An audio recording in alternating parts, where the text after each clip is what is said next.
I said he can't fight for crap. I did a celebrity boxing thing where I dropped him 8 times. You're not even allowed to drop anybody 8 times, but they just didn't care about his well-being. You did well at the celebrity boxing. Never lost a match, absolutely not. I have one tie, and between me and Jose Canseco, he's 6'6", 265 pounds professional athlete, and I'm a middle-aged a guy that I said to him in the beginning, it'd be crazy if I said to you, I'm going to knock you out. I'm not going to knock you out. But if you can't knock me off my feet, you're a loser. And when was that over? What a stupid thing to say to Jose Canseco, but he couldn't knock me off my feet, and I take real solace in that. Wow. If you could fight anyone in celebrity boxing, who would it be? Am I me now, or am I 20 years younger? Now.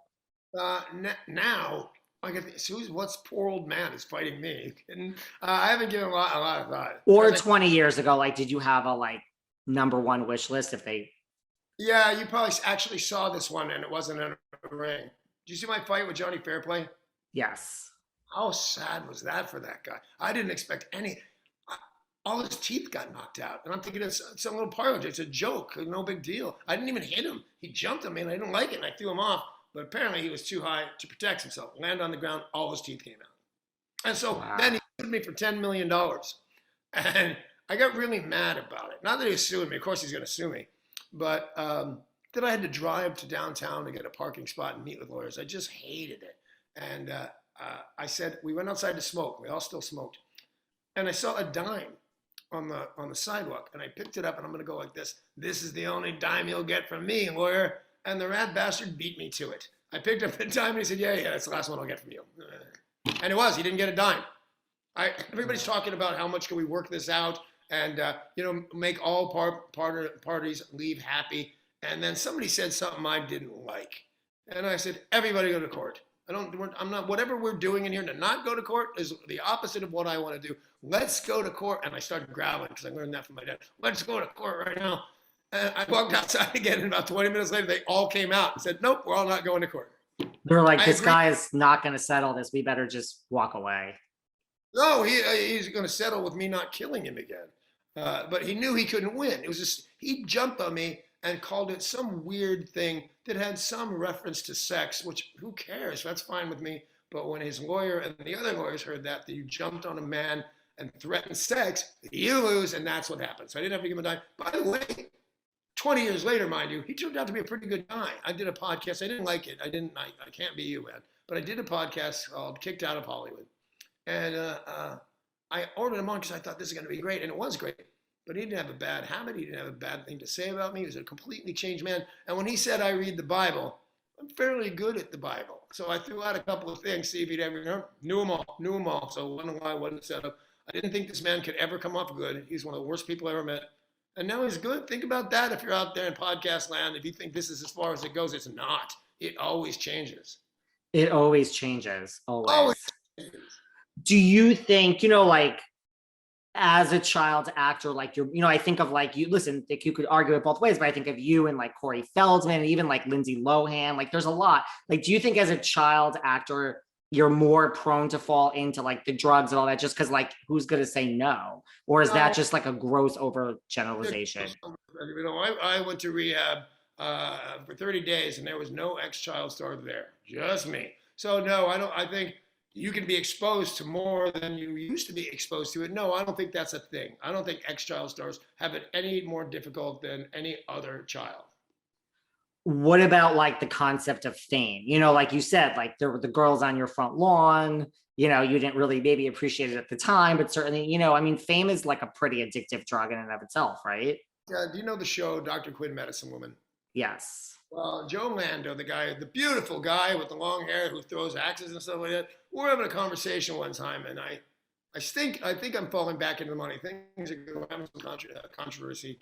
And he says, the fame means nothing. You just got to have the money. And I said, oh, no, you can't buy fame. I want to be famous. I don't care if I have to starve. I want to starve famous. And then several years later, he goes, well, that was a stupid thing to say. And I called him up. I said, remember when I told you that? I was totally wrong. Sorry. I agree. Were you aware when you were young of like the concept of fame, like that you were different, had certain privileges maybe that others didn't as far as like access? Oh, here's the thing, man. I saw the first episode of the Partridge Family, and I lived in a really nice new neighborhood. It was great. Everybody knew that kind of stuff. So we watched the first episode of the Partridge Family at a neighbor's house, Steve Brecky, coolest guy on the block. And we all stood around and talked about my famous day and how great it was. And his mom came in and said, "All right, lights out." And oh yeah, I have no bedtime anymore. That's not a real thing for me. But these guys all had to go to bed. Hey, everybody be home when the street lights are on. Nope, not for me. Not ever. Didn't have to do it. So there's a benefit, right? Yeah. Oh no, man. I gotta tell you, there are very few things that I'm ashamed of or sad about. But being famous is not one of them. I mean, could see that. Well, out of all the things you've done, there's a lot of people listening to this podcast that are huge reality TV fans. So Breaking Bonaduce, Mike, where you asked me, do you have any? Are you sad about anything that happened in your life? Yeah, Breaking Bonaduce. Never seen it.